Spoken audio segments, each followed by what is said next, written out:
हमारी स्ट्रेंथ और वीकनेसेस दोनों को अगर ठीक से समझेंगे तो भविष्य में सफलता हासिल होगी।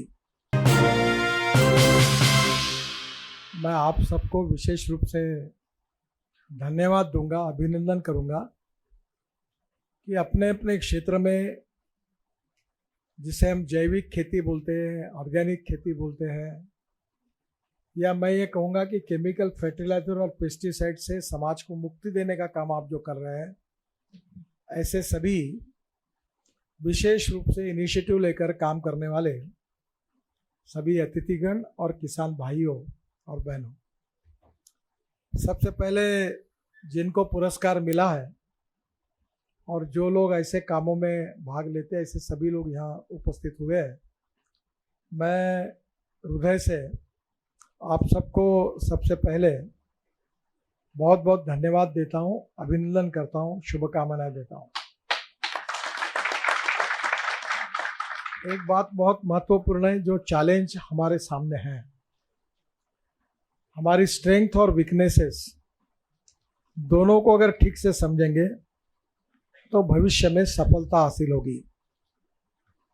और इसलिए आने वाले समय में जो सफलता हमें हासिल करनी है, उद्दिष्ट जो है कि हमारे देश को केमिकल फर्टिलाइजर और पेस्टिसाइड से मुक्ति दिलानी है। और ये अगर काम करना है तो ये वैसे कठिन है पर असंभव नहीं है। और इसलिए हमें भी अपनी विजन को बहुत ठीक तरीके से काम करना होगा। और मैं अक्सर एक बात कहते रहता हूँ कि हम डोनेट, आंखें दान कर दे सकते हैं, पर हम दृष्टि दान नहीं दे सकते। तो appropriate vision for fulfillment of our aim is very important। और इसलिए मैं तो इतना तज्ञ नहीं हूँ कि मैं सब बातें अधिकार से बात कर सकता हूँ। कुछ प्रयोग करते रहता हूँ और विशेष रूप से जो लोग अच्छा प्रयोग करते हैं उनको मैं प्रोत्साहन देने की कोशिश करते रहता हूँ।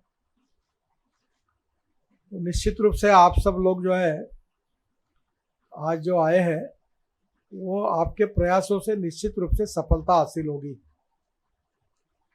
पर एक चीज बहुत जरूरी है कि no one is perfect and no one can claim that he is perfect. उत्तम, अधिक उत्तम, सर्वोत्तम up to infinity. You cannot catch your own image.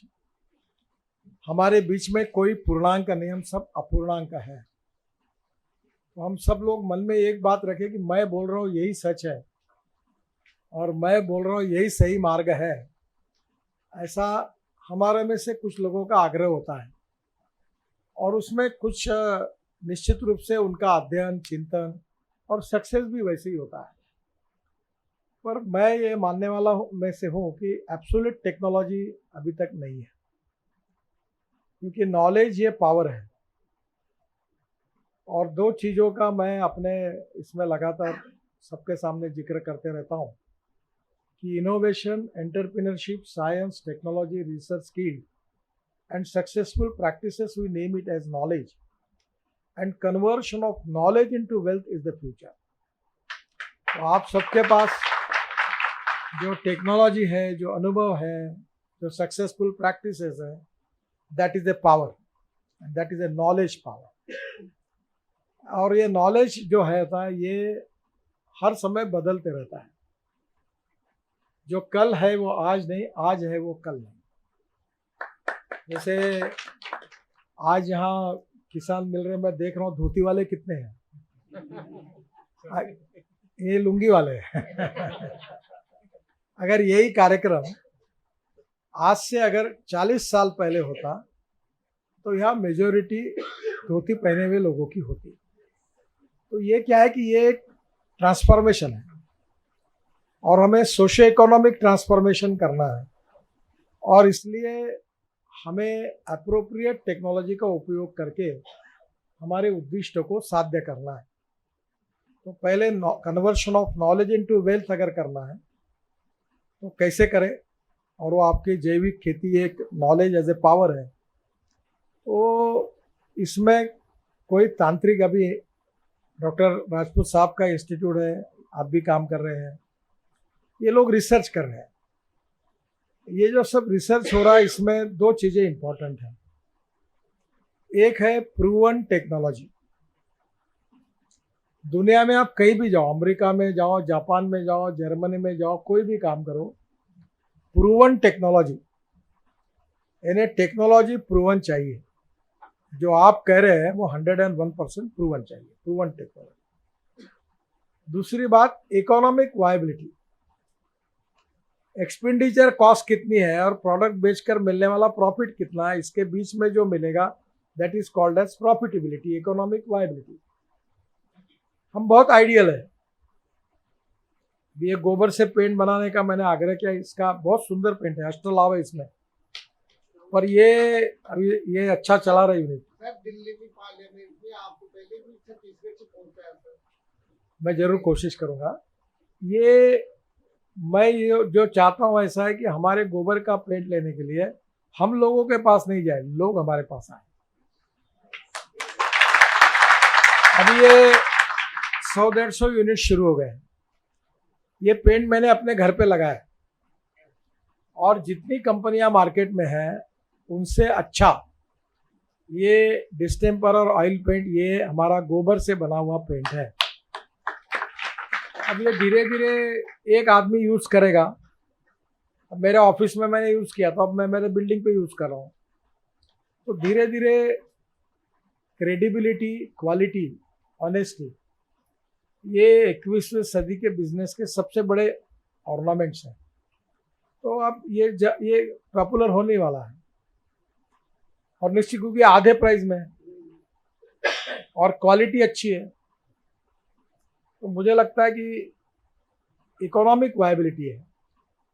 तो पहली बात, 5 रुपये किलो गोबर को अगर भाव दिया तो भी इसमें इकोनॉमिक वायबिलिटी है। तो प्रूवन टेक्नोलॉजी, इकोनॉमिक वायबिलिटी, जिसका मतलब एक्सपेंडिचर कॉस्ट को कम करना और मार्केट कॉस्ट और एक्सपेंडिचर कॉस्ट को माइनस करके प्रॉफिट वाली मार्जिन को बढ़ाना, तो लोग इसको करेंगे और करना चाहिए। आप बहुत आइडियलिस्टिक हो और ऐसा है कि कपास आपने बहुत सुंदर निकाला, और कपास से सूत लेकर वो जो कपड़ा तैयार होगा तो उसको वैल्यू मिलने के बाद प्रॉफिट तो मिलना चाहिए। आज बहुत अच्छी घटना हुई। एक 4-5 दिन पहले, 3 दिन पहले अमिताभ बच्चन जी के घर पर मैं गया था मुंबई, और आज एक्चुअली मेरा मोबाइल फोन लेकर तो माझा फोन है, बहुतेक त्या गाडीत है। तो अमिताभ बच्चन जी को मैंने अपनी विभा गुप्ता करके वर्धा में होती है, तो उन्होंने ऑर्गेनिक कॉटन, उससे सोलर से जीनिंग प्रेसिंग करके उसका सूत निकालकर उसकी साड़ियाँ बनाई। तो मैं जब पिछले बार उनके पास 2-3 महीने पहले गया था, तो मैंने ऐश्वर्या राय और जया बहादुरी जी के सामने कहा था कि मैं वो ऑर्गेनिक कॉटन की साड़ी आपको भेजूंगा। तो उसकी कोसा सिल्क की भी साड़ी थी। तो आज मैंने उनके दोनों के लिए 3-3 साड़ियाँ भेजी थी। तो परसों अविनाश खुशे और कौस्तुभ करके मेरे हैं, हम लोग रोड सेफ्टी में अमिताभ जी काम कर रहे हैं, उनको कुछ बताने के लिए उनके घर उनकी मीटिंग थी। तो मुझे एक बार उन्होंने कार्यक्रम में पूछा कि आप तक अभी तक नितिन जी आपने कहा पर वो गिफ्ट नहीं आई, तो मैं बोला भेजने वाला हूँ। तो आज ही उनको मुझे गिफ्ट भेजी, और आज उनका मुझे SMS आया, और वो जो SMS आया है,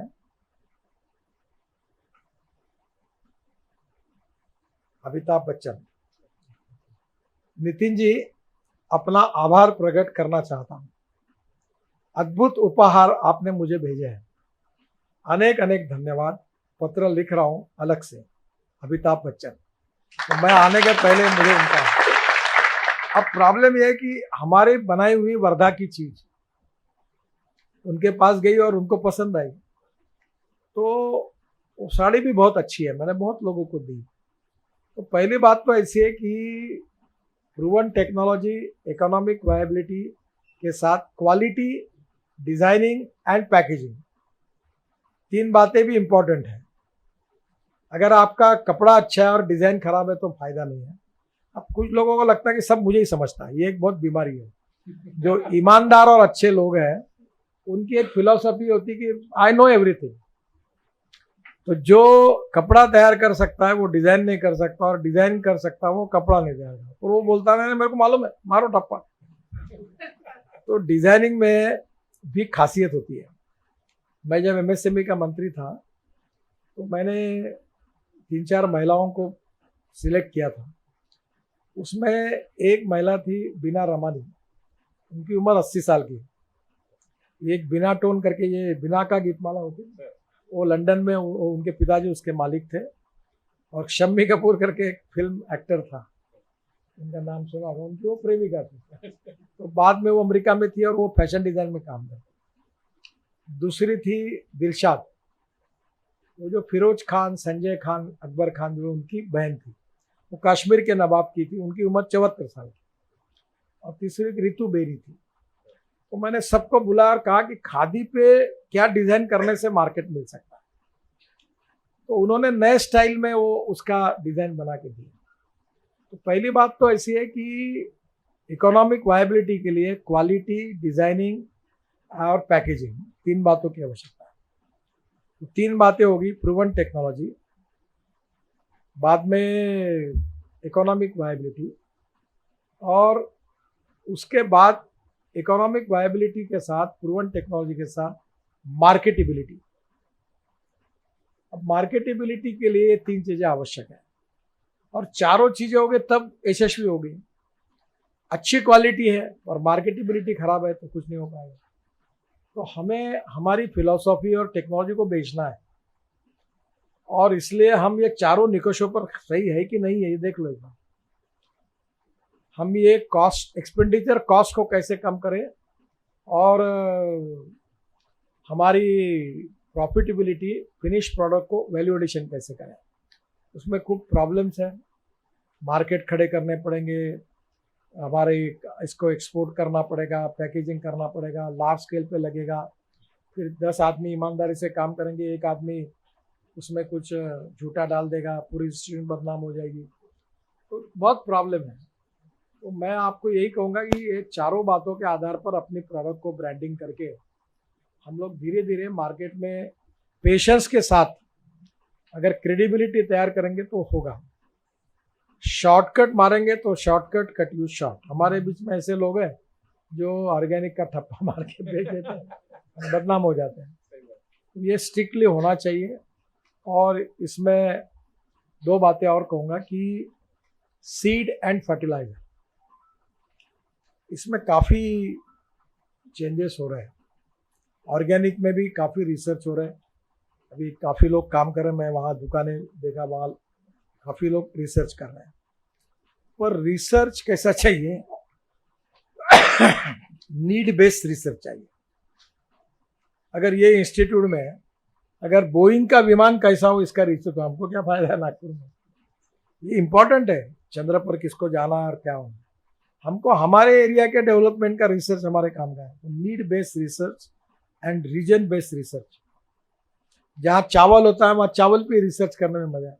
चावल में एक बूंद कभी कपास का नहीं, वहाँ कपास के ऊपर रिसर्च करना फायदा क्या है?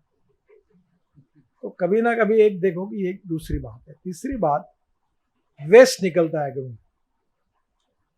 और मैं ये, मेरा एक ओपिनियन बना है, शायद मेरा गलत हो सकता है, कि गेहूं चावल लगाकर कोई देश में किसान का भला हो सकता है, पर जैसा होना चाहिए जो अपेक्षा करते वैसा नहीं हो सकता। तो मैंने अपने कंसेप्ट को बदला है कि किसान को अन्नदाता के साथ ऊर्जादाता बनाओ। तो अभी हमारा 17 लाख करोड़ रुपए का इंपोर्ट है पेट्रोल डीजल का, और मेरी कोशिश है कि इसमें से कम 5 लाख करोड़ बचे और वो किसानों के जेब में जाए। तो अभी हम लोग बायो इथेनॉल बना रहे हैं। तो अभी टोयोटो की गाड़ी आ रही मार्केट में, तो फ्लेक्स इंजन पर है।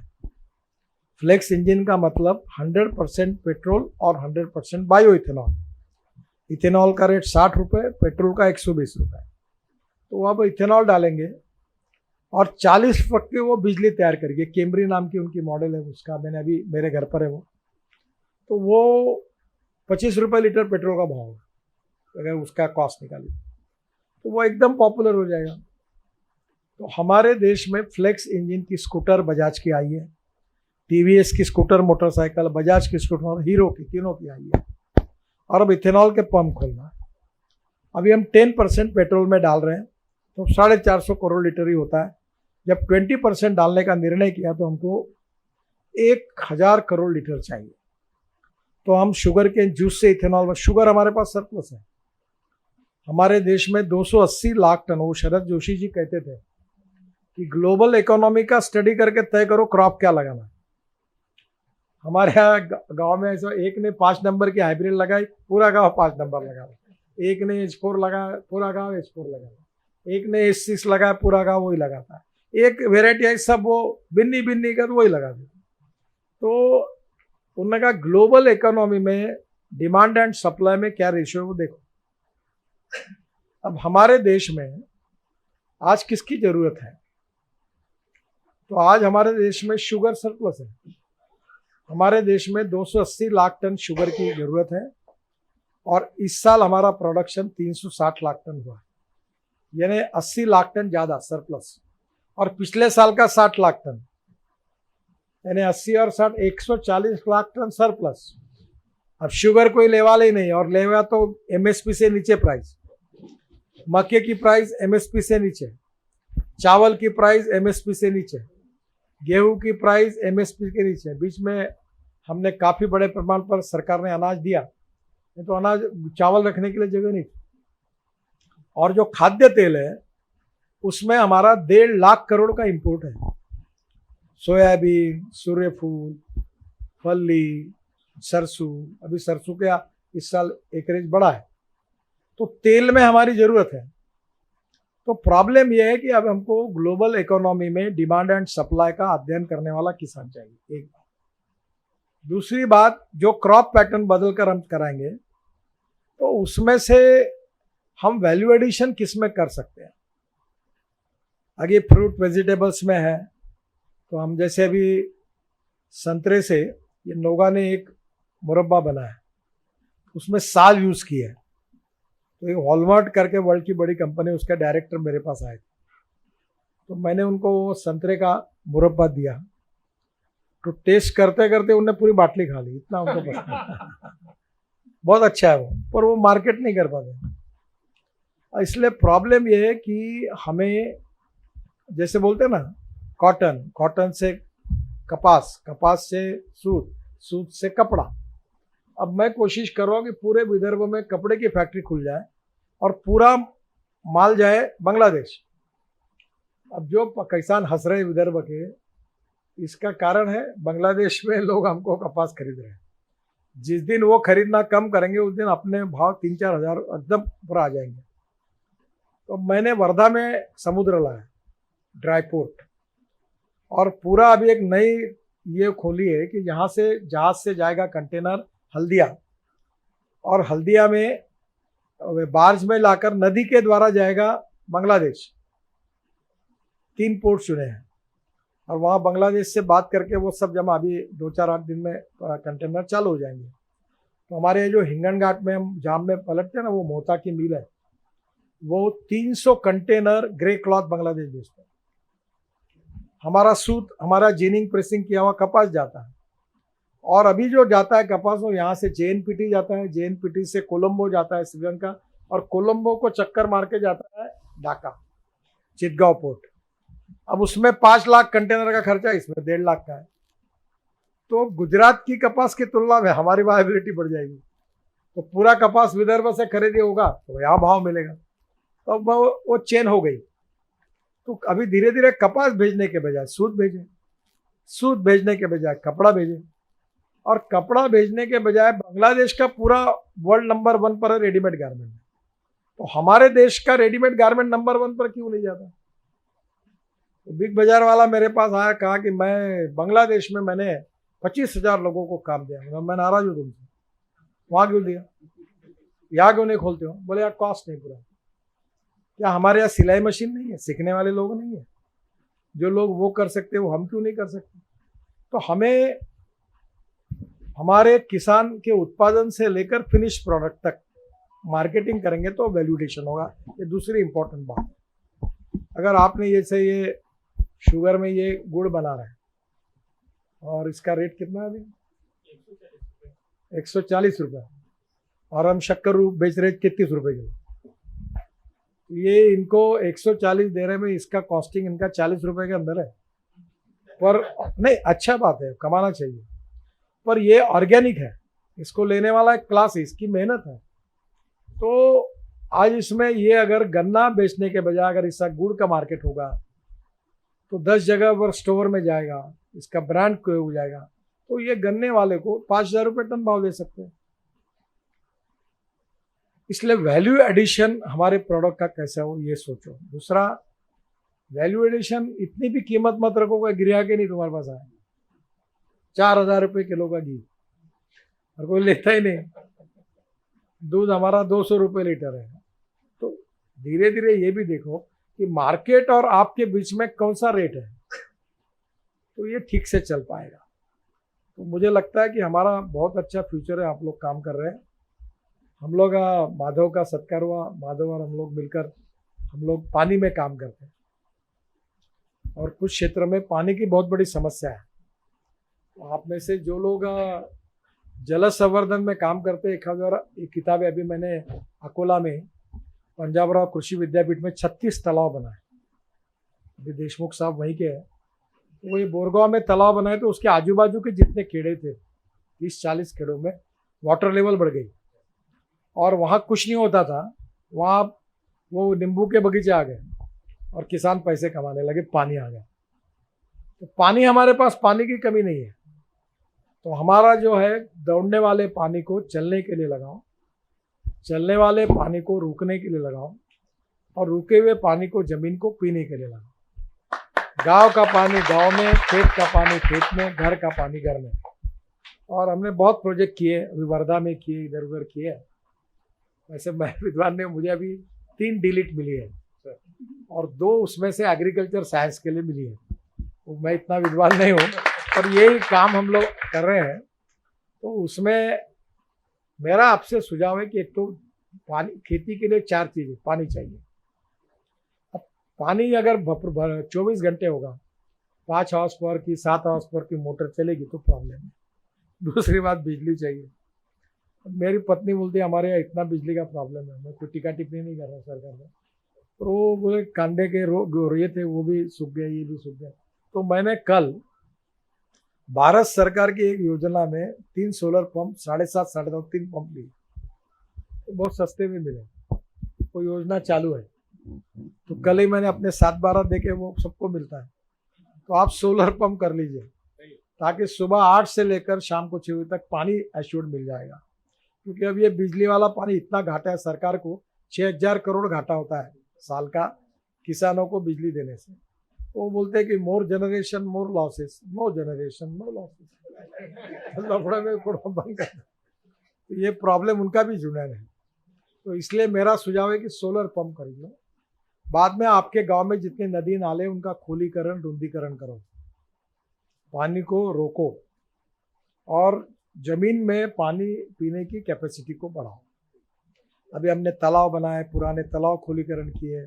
बुल्ढाना जिले में, बुल्ढाना से अजंता रोड है, पूरा ब्लैक रॉक है, और वहाँ पूरा हमने NHI के रोड से पूरे वहाँ रुंदीकरण किया। इतना पानी आया, अभी किसान इतने खुश हुए कि वहाँ से 15,000 ये जो धनगर कम्युनिटी के लोग वहाँ से चले जाते, माइग्रेशन होता था, निकल जाते थे, अब रुक गया क्योंकि गांव की आर्थिक स्थिति बदल गई। तो मेरा आपसे सुझाव है पानी और बिजली।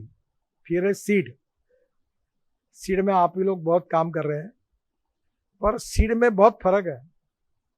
विदेशों में आज जो है, हमारे देश में कोई भी बड़े आदमी के शादी में मुंबई और दिल्ली जाओ तो फल जो मिलते हैं वो फॉरेन के मिलते हैं।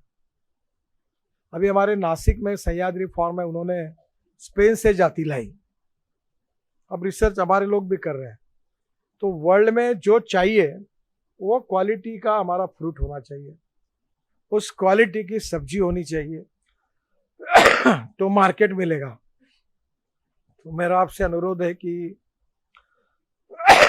उसमें नर्सरी है, टिश्यू कल्चर है, सीड में काफ़ी चेंजेस हुए हैं, तो आप लोगों को सबका मार्गदर्शन मिलेगा। और फिर प्रोसेसिंग है। अभी हमारे यहाँ से मैं प्रयास कर रहा हूँ 20 कंटेनर सब्जी बेचते हैं हम लोग, एक्सपोर्ट करते कंटेनर। तो वो सब्जी हमारे यहाँ एक आईक्यूएफ प्लांट है, यहीं से आगे कोंडाली के पास वर्धा जिले में हमारा है। तो वो 1 साल सब्जी वैसी रहती है आईक्यूएफ में रखी हुई। अब उसकी कैपेसिटी हम 100 कंटेनर करेंगे तो हमारी यहाँ के और सब्जी आ जाएगी बाहर। तो हमें cold storage, pre cooling plant और कॉस्ट को कम करना, और agro processing industries, farmer produce companies, इसके द्वारा हमको हमारे विकास की विजन तय करनी पड़ेगी। आप जरूर ये सब करके ऑलरेडी कर रहे हैं। सरकारी योजना का जितना फ़ायदा लेना है उतना लीजिए। जहाँ मार्गदर्शन करने वाले हैं ये सब गोगी जी वगैरह काफ़ी काम कर रहे हैं अनेक सालों से। इसमें से सर्टिफिकेशन वाले भी यहाँ हैं। और बेईमानी मत करिए, ये करने में मूवमेंट बदनाम हो जाएगी। ये जो करना है वो ऑनेस्टी से करिए। पर ऑर्गेनिक और जैविक खेती में जो केमिकल फर्टिलाइजर और पेस्टिसाइड में जो प्रोडक्टिविटी है, वही प्रोडक्टिविटी हमको कैसे मिले।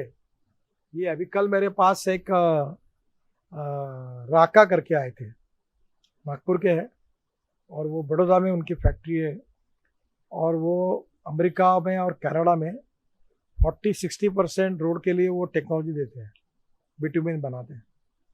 तो उन्होंने एक नया किया है कि वो हमारे फर्टिलाइजर और कंपोस्ट खाद को वो ऐसे कल्चर को ऐड करते कि उसकी क्षमता 6 गुना 8 गुना बढ़ाते हैं। तो ऐसे बहुत से प्रयोग है, उसको टेस्टिंग करो। अभी मैं एक लॉन्च करने वाला हूँ प्रोजेक्ट, ये परली है, परली से बायो सीएनजी निकालता हूँ। अब अभी परली से नया एक मशीन लाया है हमारे तनस, परली ने तनस बोलते हैं, उसमें बायो बिटुमिन तैयार होता है 70% और 30% ब्लैक कार्बन, ऑर्गेनिक कार्बन तैयार होता है। और वो मेरे घर पे है। परसों मैंने वो ऑर्गेनिक कार्बन टेस्टिंग के लिए हमारे शुगर फैक्ट्री में कहा कि ट्रायल करो।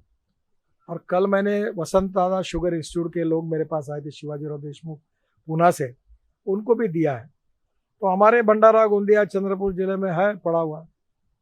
और यूपी बिहार और हरियाणा, पंजाब में तो जला रही, दिल्ली प्रदूषित हो रही। तो अभी ये बिटुमिन को मैं लेने वाला हूँ, और गांव-गांव में ये ट्रैक्टर मोल्डेड यूनिट शुरू हो जाएंगे तो किसानों को फायदा होगा। Diversification of agriculture towards energy and power sector. तो 25 लाख टन हम बिटुमिन इंपोर्ट करते, वो किसान तैयार करेंगे, मैं खरीद सकता हूँ, हमारे डिपेंड बहुत लगता है। तो धीरे धीरे हमें ऐसे प्रोडक्ट में जाना है जिसमें हमको लॉन्ग टर्म में पैसा मिलेगा। तो ये रिसर्च करने वालों का भी जिम्मेदारी है, वो भी आपको बता रहे हैं, आप भी लोग कर रहे हैं। मेरी बहुत बहुत शुभकामनाएं, बोलने लायक तो बहुत कुछ है।